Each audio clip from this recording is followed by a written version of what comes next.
Tô achando que conheço você. Eu bebo muito aqui. Não. Por acaso esteve mais cedo no hospital? Estive. Eu sou bombeira. Eu tava levando uma coisa. Não acredito. Você foi aquela que chegou com o nariz. Nossa! Capitão Maia Bishop. Doutora Karina De Luca.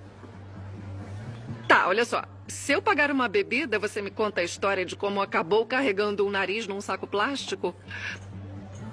Me desculpa. Eu tô bebendo sozinha hoje. Então tá. Você tem certeza?